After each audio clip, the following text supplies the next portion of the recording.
It is Sunday after supper. Esther turns to the sink, and there it is. The cast iron pot she made the stew in, with a black ring of burnt-on food crusted around the bottom that no amount of dish soap and scrubbing is going to lift. The pan from the bacon this morning with grease cooked into the corners that the regular wash will not touch. The roasting tin from Saturday's chicken with the dark, sticky bits that have hardened to the metal like glue. 2 hours of standing at the sink, hot water running, fingernails breaking, and at the end of it, half the pots are still not clean, and the other half have scratches in them from where she scrubbed too hard. You walk into any grocery store in this country, and the cleaning aisle has the answer. Bottles of branded oven cleaner, cans of foaming pot scrubber, jugs of degreaser, bags of scouring powder, special sponges, special pads, special sprays. $8 here, $12 there, $4 for a single can that lasts a month. A working kitchen runs through $40, $50 of branded cleaners a year, and most of them are some version of the same simple chemistry dressed up in a fancy bottle with a brand name on it. Now, I want you to sit with this. There is a paste you can mix in a bowl in your own kitchen in 2 minutes with 4 ingredients you almost certainly already have in the pantry that costs about $1 to make, that fills a container which will last you many months, and that does every single one of those jobs. Strips burnt pots, lifts cooked on grease, shines stainless steel, scour the sink, cleans the inside of the microwave, scrubs the bathroom fixtures, even brings the shine back to your silverware. One paste, 4 ingredients, $1, replaces a whole shelf of branded products. The recipe is not new. It was not invented by me. Esther got it from her mother, who got it from a hotel housekeeper friend of the family. And the housekeepers and the kitchen workers in restaurants have been using this same recipe and recipes very like it for generations because they clean 100 pots a shift on a tight budget. The hotel kitchens use it, the diner kitchens use it, the farmhouse kitchens use it. Everywhere a person has had a lot of dishes to clean and not a lot of money to spend on fancy cleaners, the same kind of recipe has shown up. My name is Amish. I am Amish and I farm in Lancaster County, Pennsylvania. Today I am going to walk you through the recipe, the 4 simple ingredients, the exact ratios, the chemistry that makes it work, the safety word that matters before you mix it, and the 8 different jobs in your house. This one little jar of paste will handle. Esther uses it 3 or 4 times a week. We have not bought a branded scouring product in a long time. Quick word before we go further. The cheap one at the dollar store works just as well as the expensive one with the lemon scent. 1 cup of warm water, not hot, not cold, warm, about the temperature of a baby's bath. The warmth helps the baking soda activate and helps the paste mix smoothly. 2 tablespoons of plain table salt, the cheap kind. You do not need sea salt or kosher salt or anything fancy. Plain iodized table salt from a box for 99 cents at the grocery store is exactly what the old housekeepers used. 1 tablespoon of baking soda. A small box at the grocery store costs about $1 and lasts forever. Make sure it is baking soda, sodium bicarbonate, not baking powder, which is a different thing. The orange box, the kind everyone keeps in the ice box. That is the whole list. 4 ingredients. Most kitchens have all 4 already. Here is how to mix it. I will tell it slow. Take a clean bowl big enough to hold about 2 cups of liquid. Glass or ceramic is best. Esther's lasts our kitchen about 2 or 3 months of regular use, and we cook every meal at home. Before I show you the safety word and the 8 uses, let me pause for a moment. A steadier home is easier to build when you are not building it alone. Join our Amish home savings system and community. Get full access to our courses and challenges, and ask Esther and me your household questions inside. The link is in the description. Now, the safety word plainly, because this matters and a person could hurt themselves if they did not know it.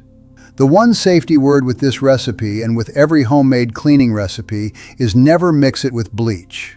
Not the recipe in the jar, not the surface you are cleaning, not the rinse water afterward. Never. Here is why. Bleach mixed with any cleaning product that contains ammonia, vinegar, or certain alkaline compounds releases chlorine gas, a poison gas that has killed people in their own kitchens. It is not theoretical. Every year, there are real news stories of folks who poured bleach into a sink that still had another cleaner in it, and the gas overcame them in seconds. This recipe by itself does not contain bleach and is safe. But if you keep a bottle of bleach under your sink, and most folks do, be very careful that you never use this homemade cleaner on a surface that has just been bleached. And never store the jar of paste near the bleach bottle. And never pour any of the paste down a drain right after pouring bleach down that same drain. Use one at a time. Rinse thoroughly between them. This is the same kind of basic chemical care you would give to any household cleaner. Treat it with respect. Keep the paste jar up high out of reach of children. Same shelf you keep the dish soap and the laundry pods on, and you will have no trouble. Common sense around chemicals is the same with the homemade recipe as it is with the branded ones. That is the safety word. Mind it. Now, let me show you the 8 jobs this one jar handles in our kitchen and bathroom in the rough order Esther uses it through her week. 1. Burnt pots and pans. This is the headline use and where the paste truly shines.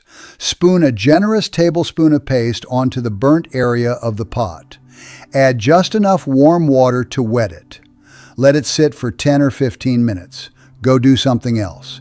Do not stand over it.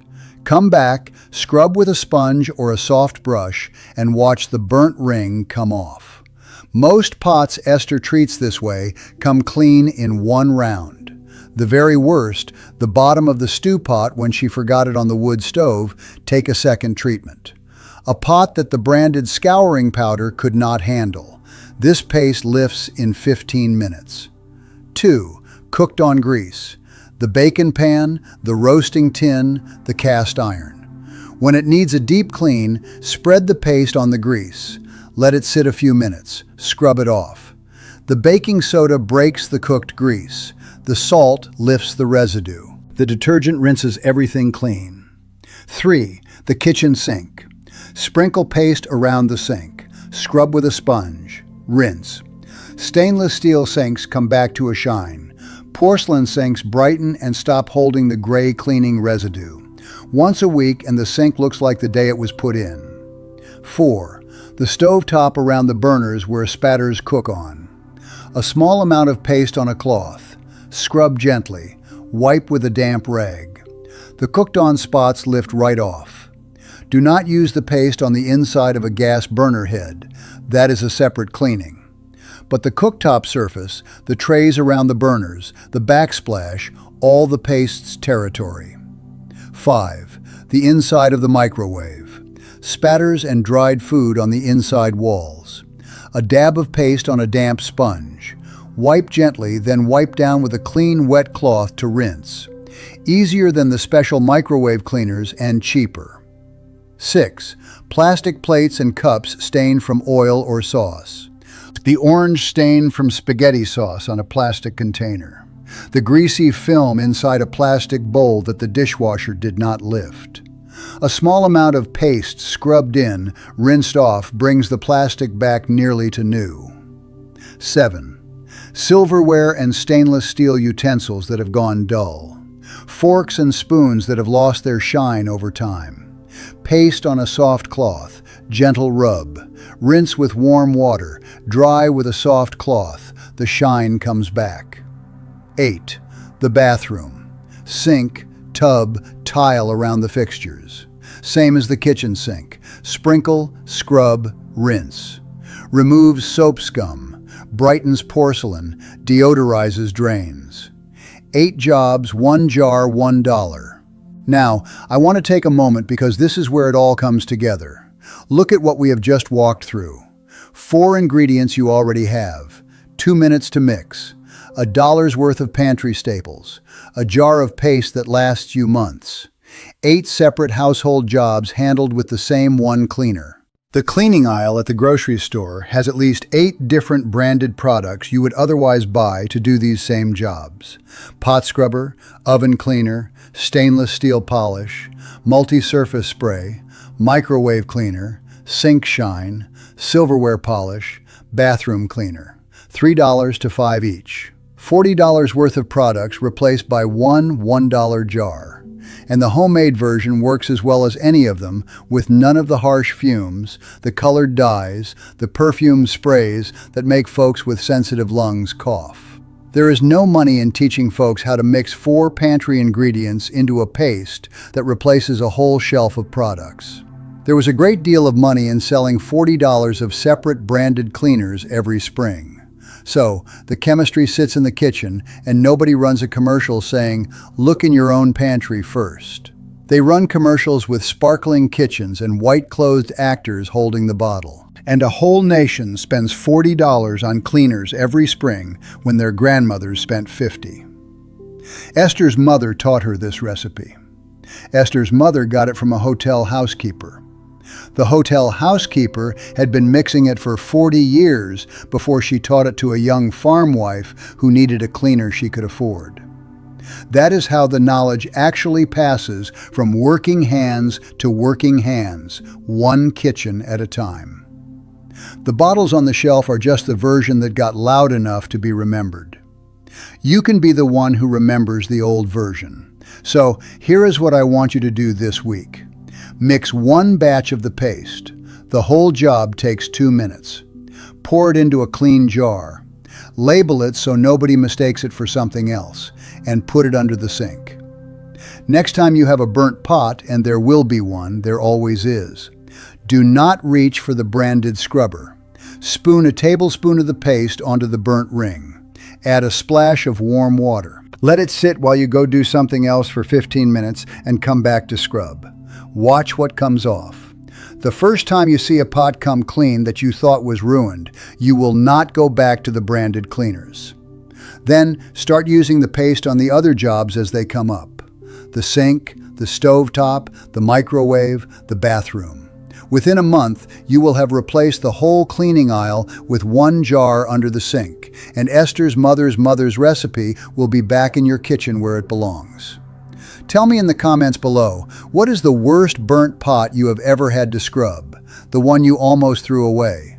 And do you have an old recipe from your own grandmother or your mother that does what the store cleaners do? Share it. The little family recipes are exactly the kind of knowledge that disappears when nobody writes them down. And the comments on this video are how we save them. I read every single one. Next time, since we have been speaking of how to keep a clean kitchen with what is already in your pantry, I am going to show you the old way my people make their own bar soap from scratch. The lye, the lard, the seasoning, the cutting, the curing, so a household can wash itself for years on what cost the English family $10 a month at the grocery store. It is the natural next step after today. Until then, mix the paste, fill the jar, and remember that the cheapest cleaner in your kitchen is almost always the oldest one, waiting for you to remember how to mix.